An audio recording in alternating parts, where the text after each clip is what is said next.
او کما قال صلی اللہ علیہ وسلم۔ اللہ رب العزت والجلال کا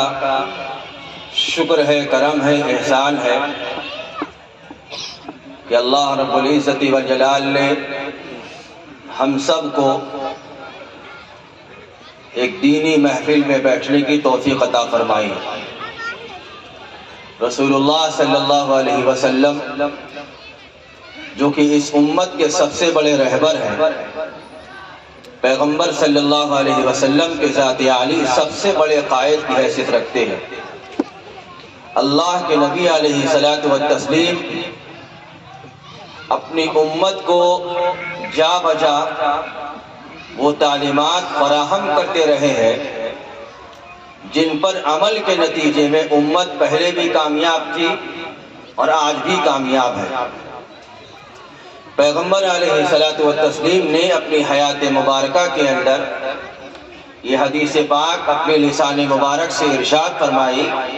خیر الناس من ينفع الناس، کہ سماج کا، شہر کا، گاؤں کا، بستی کا، محلے کا بہترین آدمی کون ہے، جس کے بارے میں یہ بات کہی جا سکے کہ یہ آدمی اپنے محلے کا بہترین آدمی ہے۔ خود سرکار دو عالم صلی اللہ علیہ وسلم پھر خود ہی اس کی تصریف فرماتے ہیں کہ دیکھو، بہترین آدمی وہ آدمی کہلاتا ہے جس کی ذات سے اللہ کے دھرتی پر، اللہ کی زمین پر، اللہ کے بندوں کو فائدہ پہنچتا ہو، وہ سب سے بہترین آدمی ہے۔ آپ جس سماج کا حصہ ہیں، آپ جس ملک کے اندر زندگی گزارتے ہیں، وہاں پر بہت بڑی ایک وہ تعداد ہے جو کہ مذہب اسلام کی اتباع نہیں کرتی ہے۔ ایک بہت بڑی وہ قوم ہے جو مذہب اسلام کے قریب نہیں آنے کی کوشش کرتی ہے۔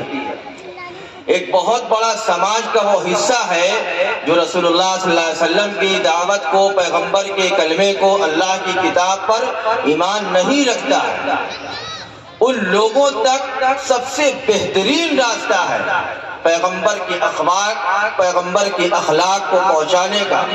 پیغمبر کی تعلیمات کو فراہم کرنے کا سب سے بہترین راستہ ہے کہ آپ دنیا کے اندر اللہ کی دھرتی پر ہر کس و ناکس کے ساتھ وہ معاملہ کریں جس کے ذریعے سے دوسری قوم خوش ہو سکے۔ آپ اس شہر کے اندر زندگی گزارتے ہیں، پیغمبر صلی اللہ علیہ وسلم نے اپنی حیات کے اندر یہ بات ارشاد فرمائی کہ بہترین آدمی وہ ہوتا ہے جو لوگوں کو کھانا کھلاتا ہے، بہترین آدمی وہ ہوتا ہے جو لوگوں کو پانی پلاتا ہے۔ اور اس بات کا ثبوت خود پیغمبر صلی اللہ علیہ وسلم کی بیوی مائی خدیجہ رضی اللہ تعالی عنہا کے قول سے ثابت ہوتا ہے۔ پیغمبر صلی اللہ علیہ وسلم کے ذات عالی پر غار حرا کے اندر قرآن پاک کی جب پہلی آیت کریمہ نازل ہوتی ہے، اقرأ بسم ربک الذی خلق، پیغمبر صلی اللہ علیہ وسلم کے جسم اطہر پر لرزہ طاری تھا، کانپ گئے تھے، اور غار حرا سے واپس تشریف لائے اپنے گھر کے اندر، اور مائی خدیجہ رضی اللہ تعالی عنہا کو یہ خطاب فرمایا تھا، اے خدیجہ زملونی زملونی، کوئی کمبل اڑا دو، کوئی چادر اڑا دو، مجھے خطرہ ہوتا ہے کہ کہیں میری جان خطرے میں نہ پڑ جائے۔ پیغمبر صلی اللہ علیہ وسلم کی بیوی حضرت خدیجہ رضی اللہ تعالی عنہا دور اندیش بیوی تھی، پیغمبر کے رات کے بھی اعمال کو جانتی تھی، پیغمبر کے دن کے بھی اعمال کو جانتی تھی، لیکن اس خاتون نے،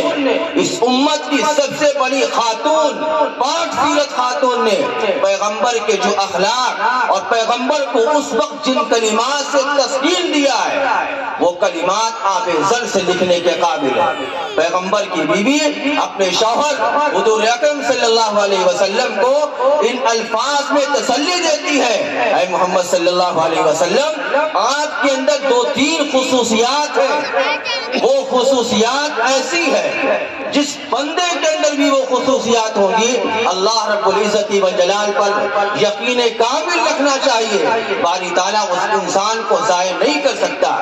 پیغمبر کی بیوی پیغمبر کے سلسلے میں یہ بات ذکر کرتی ہے، حضرت امام بخاری رحمۃ اللہ علیہ نے بخاری شریف کے اندر یہ حدیث درج کی۔ پیغمبر کی بیوی فرماتی ہے کہ اللہ کے نبی صلی اللہ علیہ وسلم آپ کے اندر ایک بڑی خصوصیت یہ ہے کہ آپ لوگوں کو کھانا کھلاتے ہیں۔ اے محمد صلی اللہ علیہ وسلم آپ کی دوسری خصوصیت یہ ہے کہ آپ لوگوں کو پانی پلاتے ہیں۔ اے محمد صلی اللہ علیہ وسلم آپ کے اندر تیسری خصوصیت یہ ہے آپ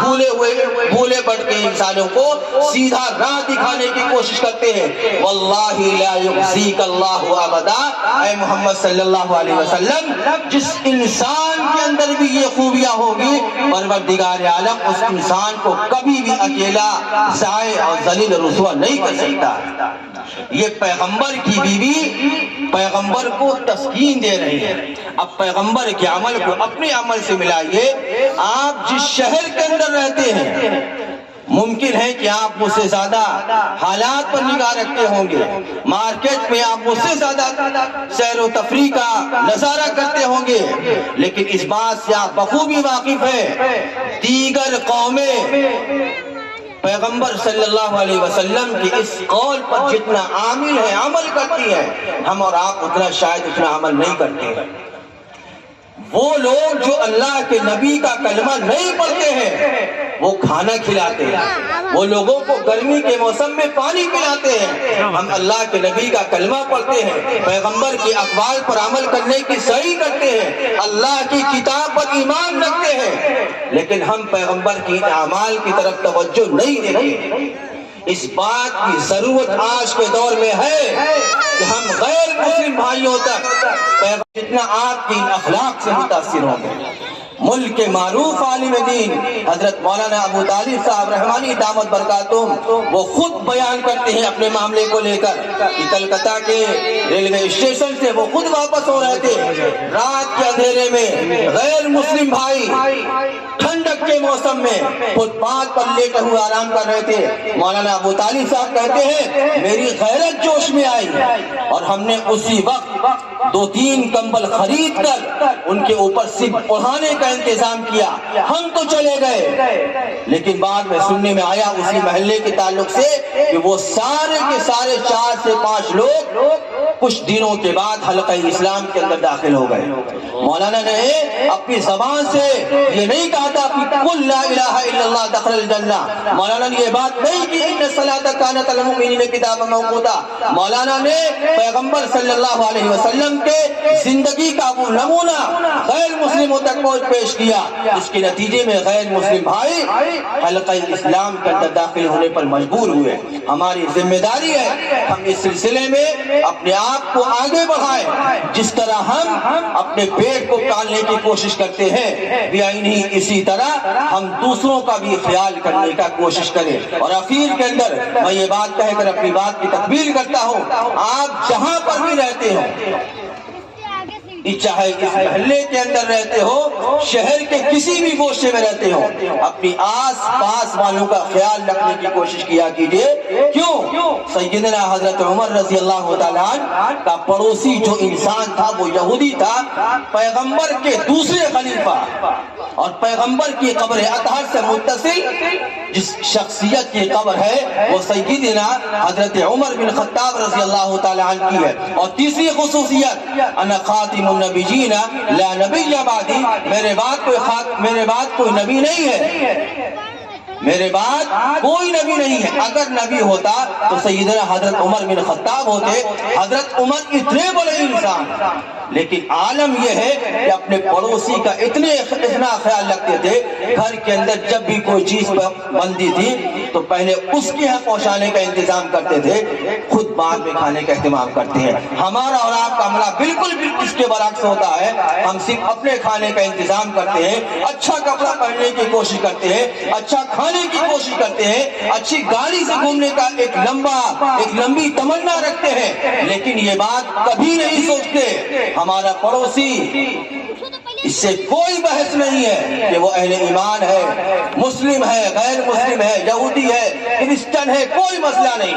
اللہ کی دھرتی پر وہ موجود ہے تو اللہ کا بندہ ہے۔ وَلَقَدْ كَرَّمْنَا بَنِي آدَمَ وَحَمَلْنَاهُمْ فِي الْبَرِّ وَالْبَحْرِ، اللہ تعالیٰ کے زمین پر سب کے سب بنو آدم ہیں، آدم کے بیٹے ہیں، اس کی تفریق کرنا بے بنیاد بات ہے۔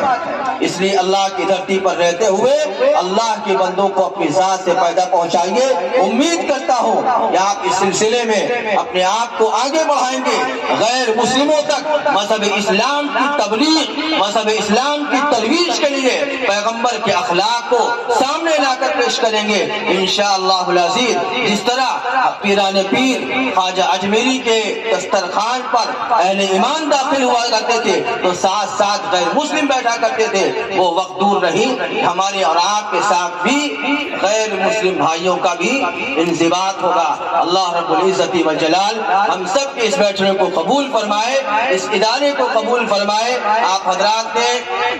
اس اسٹیج سے شہر کے باوقار معزز باعظمت علماء کے لسان مبارک سے جو کلمات جاری ہو رہے ہیں، اللہ سے دعا ہے کہ باری تعالیٰ ہم سب کو ان قیمتی باتوں پر عمل کرنے کی توفیق عطا فرمائے۔ وآخر دعوانا ان الحمد للہ رب العالمین، آمین۔